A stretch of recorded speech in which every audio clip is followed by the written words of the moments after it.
자, 온라인으로 이 예배를 드리게 됐는데요. 저도 오늘 아침에 양성이 나오는 바람에 집에서 이렇게 예배를 준비하게 돼서 송구한 마음이 좀 있습니다.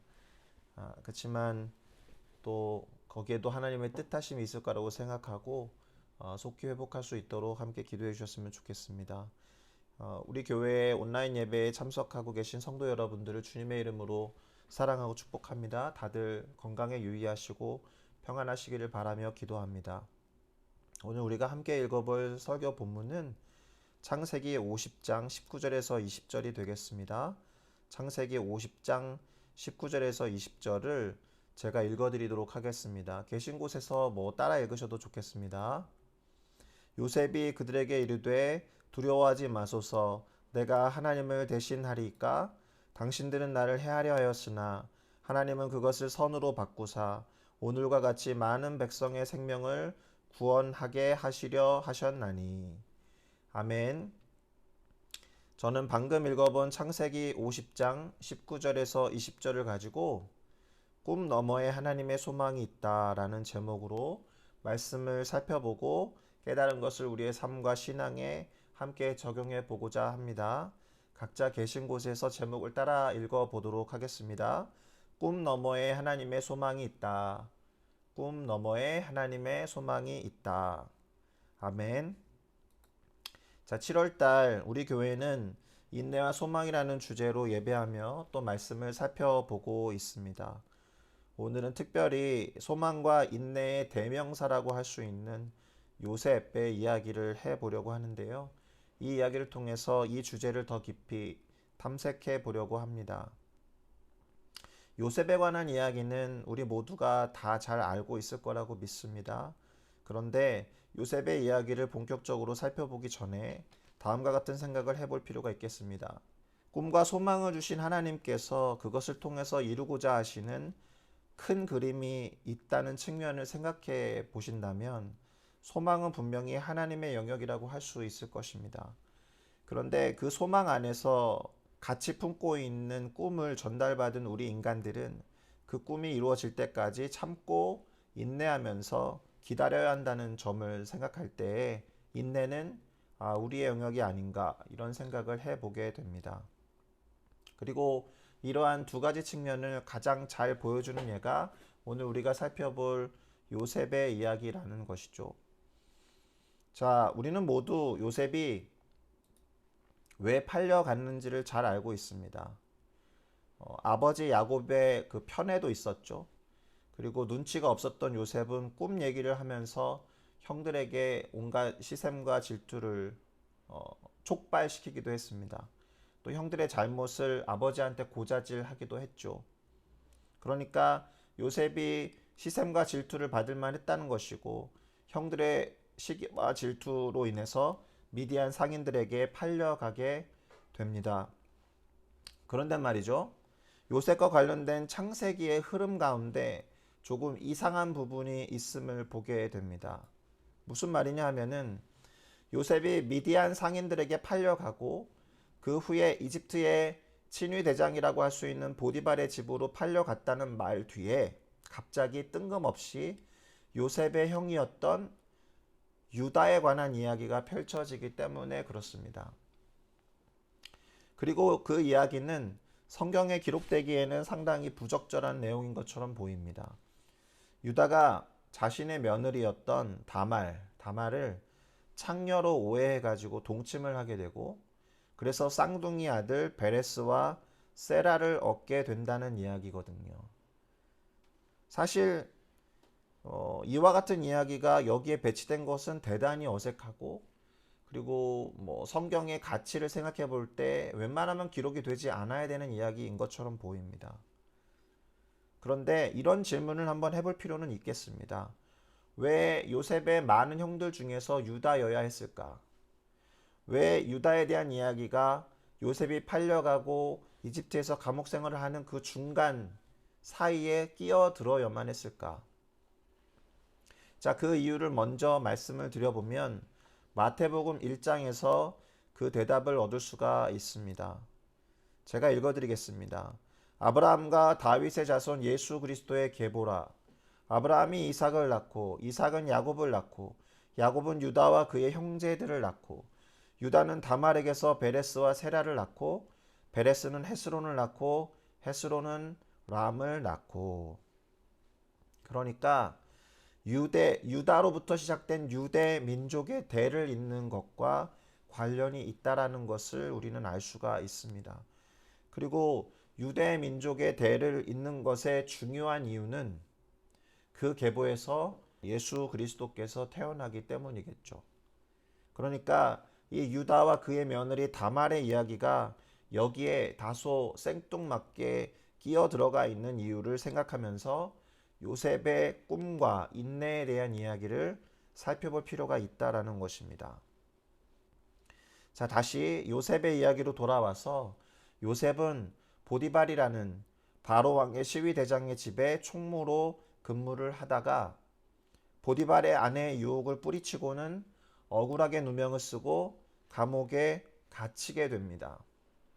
그런데 여기에도 주목해야 될 부분이 있습니다. 그것은 그가 왕의 죄수를 가두는 감옥에 갇혔다라는 거예요. 요셉이 왕 옆에서 섬기던 사람이 아니었는데도 왕의 죄수를 가두는 감옥에 갇혔다라는 것이 좀 이상한 것이거든요. 그러니까 요셉이 왕의 죄수를 가두는 감옥에 갇힐 이유가 없었음에도 불구하고 거기에 갇혔다라는 것 안에는 하나님의 인도하심이 있을 거다라는 생각을 해봐야 합니다. 왜일까요? 여기에서 누군가를 만나게 되어 있었다라는 것입니다. 곧 왕의 신하들이라고 할 수 있는 떡관원과 술관원을 만나게 되고 그들의 꿈을 해석해 주게 됩니다. 자, 그러고 보면 요셉은 꿈에 사람이 맞기는 한 것 같습니다. 형들이 비아냥거리면서 놀리듯이 했던 꿈에 사람이 오는도다 라고 했던 그 말이 어느새 요셉의 정체성이 되어 있다라는 것이죠. 요셉이 꿈을 해석한 대로 떡관원은 처형을 당하게 되었고 술관원은 바로를 다시 섬길 수 있게 됩니다. 그러나 자신을 기억해 달라고 했던 요셉의 말을 그 술관원은 잊어버리고 맙니다. 그래서 그 왕의 감옥에 2년을 더 보내게 되죠. 자, 이 요셉의 여정과 기다림은 대략 13년 정도 걸리는 여정이었습니다. 그가 파라오, 곧 바로 앞에 서서 파라오의 꿈을 해석해주고 7년의 풍년과 7년의 흉년을 보내면서 이집트라는 나라의 국가 경제를 튼튼히 하는 총리의 자리에 오르게 될 때까지는 그 정도의 시간이 걸렸다라는 것이죠. 요셉의 입장에서는 참으로 쉽지 않은 시간이었을 것입니다. 인내와 연단의 시간이었던 것이죠. 이 부분을 제대로 언급한 시편이 있습니다. 바로 요셉에 대한 이야기가 시편 105편에도 나오는데요. 한번 살펴보도록 하겠습니다. 시편 105편 17절에서 22절인데요. 제가 읽어보도록 하겠습니다. 그가 한 사람을 앞서 보내셨으며 요셉이 종으로 팔렸도다. 그의 발은 착고를 차고 그의 몸은 쇠사슬에 매였으니 곧 여호와의 말씀이 응할 때까지라. 그의 말씀이 그를 단련하였도다. 왕이 사람을 보내어 그를 석방하며 뭇 백성의 통치자가 그를 자유롭게 하였도다. 그를 그의 집의 주관자로 삼아 그의 모든 소유를 관리하게 하고 그의 뜻대로 모든 신하를 다스리며 그의 지혜로 장로들을 교훈하게 하였도다. 자, 그런데 이 시편 구절을 읽고 나면 궁금한 것이 하나 떠올라야 합니다. 특별히 18절과 19절에 보니까 곧 여호와의 말씀이 응할 때까지라 그의 말씀이 그를 단련하였도다라고 되어 있으니까 요셉을 단련시켰던 말씀이 과연 무엇이었을까? 이런 질문을 해봐야 한다라는 것입니다. 하나님은 요셉에게 따로 어떤 말씀을 주셨던 것일까? 아니면 그가 17살 때 형들 앞에서 자랑하면서 말했던 그 꿈에 관한 말씀을 의미하는 것일까? 자, 그가 꿈을 꾸고 형들에게 와서 그 얘기를 꺼낼 때에는 하나님이 요셉으로 하여금 그 꿈을 꾸게 하셨다라는 기록은 없거든요. 그런데 또 다른 말씀이 성경 어디에도 기록되지 않은 것을 보면 우리는 이 요셉을 단련시켰던 주님의 말씀이라는 것이 요셉이 꾸었던 그 꿈 장면과 관련이 있다라는 것을 알 수가 있습니다. 그러니까 요셉이 꾸었던 그 꿈은 말씀으로 기록된 시편 말씀의 근거에 볼 때 하나님으로부터 왔던 꿈이라는 것을 알 수가 있는 것이죠. 더구나 술관원과 떡관원의 꿈을 해석해 준다거나 그 다음에 바로 왕의 꿈을 해석해 줬던 걸로 볼 때 이제 꿈을 해석하는 능력을 갖게 된 요셉이 자신이 17살 때 꾸었던 그 꿈의 의미에 대해서도 나름대로 생각하고 판단을 했을 거다라는 생각을 해볼 수가 있겠습니다. 그러니 이제 요셉의 꿈이 성취된 그 현장으로 가볼 필요가 있겠습니다. 정말 딱 그 꿈처럼 실현된 그 장면에서 요셉이 했던 말 두 구절을 한번 살펴보도록 하겠습니다. 첫째로는 창세기 45장 7절에서 8절이 되겠습니다. 제가 읽어드리겠습니다. 하나님이 큰 구원으로 당신들의 생명을 보존하고 당신들의 후손을 세상에 두시려고 나를 당신들보다 먼저 보내셨나니 그런즉 나를 이리로 보낸 이는 당신들이 아니요 하나님이시라. 하나님이 나를 바로에게 아버지로 삼으시고 그 온 집의 주로 삼으시며 애굽의 온 땅의 통치자로 삼으셨나이다. 자, 뭐라고 말합니까? 하나님이 자신을 먼저 애굽으로 보내셨다는 거예요. 비록 형들의 시기와 질투가 얽히고 설켜서 그들의 어리석은 결정에 따라서 요셉이 팔려가기는 했어도 결국 그것을 하나님께서 당신의 계획을 이루는 도구로 삼으셨다라는 것입니다. 할렐루야. 둘째로 창세기 50장 19절에서 21절도 한번 더 읽어보도록 하겠습니다. 오늘 설교 본문이 포함된 그 구절이니까요. 요셉이 그들에게 이르되 두려워하지 마소서. 내가 하나님을 대신하리이까. 당신들은 나를 해하려 하였으나 하나님은 그것을 선으로 바꾸사 오늘과 같이 많은 백성의 생명을 구원하게 하시려 하셨나니 당신들은 두려워하지 마소서. 내가 당신들과 당신들의 자녀를 기르리이다 하고 그들을 간곡한 말로 위로하였더라. 자, 특별히 많은 백성의 생명을 구원하게 하시려 했다는 말에 주목해야 할 것입니다. 하나님은 요셉을 통해서 모든 백성의 구원, 물론 이스라엘 백성에게 이스라엘이라는 가족에게만 국한된 것처럼 보이지만 만약에 이스라엘이라는 이 가족이 이 가뭄과 기근 가운데서 생존하지 못했다라고 한다면 유대 민족이 탄생할 수도 없었을 것이고 유대 민족의 계보를 통해 예수 그리스도가 탄생할 수도 없었을 거다라는 생각을 해본다라면 하나님은 모든 백성의 구원에 관심을 갖고 요셉의 이야기를 써내려 가셨다라고 볼 수가 있는 것입니다. 아까 말씀드렸듯이 요셉의 형이었던 유다의 이야기가 생뚱맞게 요셉이 팔려간 이야기들 사이에 배치된 것도 바로 그런 이유에서인 것이죠. 하나님은 모든 백성을 구원하기 위한 커다란 그림을 갖고 계신다라는 거예요. 무슨 말일까요? 단지 그저 요셉 개인을 높여주는 고만고만한 꿈 얘기가 아니다라는 것입니다. 요셉 개인을 위한 것이었다라면 형들의 시샘과 질투가 이해가 되기도 하니까요. 그러나 그에게 주신 꿈은 단지 요셉 개인을 위한 차원이 아니었던 것입니다. 하나님이 요셉을 개인으로 높이기 위해 꿈을 주신 것이 아니다라는 말이죠. 요셉의 꿈과 소망 너머에 하나님의 계획과 섭리, 특별히 모든 이들의 생명을 구원하고자 하는 구원사적인 열망이 있었다라는 말입니다. 이것이 상당히 중요합니다. 그래서 오늘 설교의 제목이 꿈 너머에 하나님의 소망이 있다라고 한 것입니다. 그러니 하나님은 요셉과 함께 하실 수밖에 없는 것입니다. 왜요? 당신의 소망을 이루어가는 도구와 통로가 되기 때문에 그렇습니다. 그래서 창세기에 보면 요셉과 관련해서 하나님이 요셉을 형통하게 하셨다라는 표현이 대단히 자주 나오는 것을 볼 수가 있습니다. 그래서 로마서에 있는 아주 유명한 말씀, 그 로마서 8장 28절이 요셉에게 딱 들어맞는다라는 거죠. 한번 읽어보도록 하겠습니다. 우리가 알거니와 하나님을 사랑하는 자, 곧 그 뜻대로 부르심을 입은 자들에게는 모든 것이 합력하여 선을 이루느니라. 아멘. 형들의 어리석은 판단과 선택조차도 하나님은 당신의 뜻을 위하여 합력하여 선을 이루신 것입니다. 할렐루야. 자, 이제 결론을 지어 보도록 하겠습니다. 하나님의 뜻과 섭리는 단지 요셉을 개인적으로 높여주는 차원에 머물렀던 것은 아니었습니다. 많은 백성의 생명을 구원하게 하시려는 것, 큰 구원으로 생명을 보존하고 이스라엘의 후손을 세상에 두시고자 했던, 그래서 하나님이 요셉을 이집트 땅으로 먼저 보내셨다라는 거예요. 그 이유가 무엇입니까? 영혼을 구원하기 위한 하나님의 커다란 그림과 계획, 그리고 섭리가 있었다라는 것입니다. 그리고 이 그림에서 가장 중요한 밑그림은 바로 유대 민족에 관한 것입니다.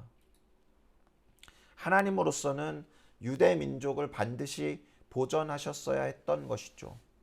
자, 요셉을 팔아버리고 유다의 말도 안 되는 며느리 다말과의 동침 사건이 기록되어 있는 것도, 사실 다말은 예수님의 족보에 기록된 여인인데 결국 그녀를 통해서 예수님이 후손으로 태어나게 된 것이니까요.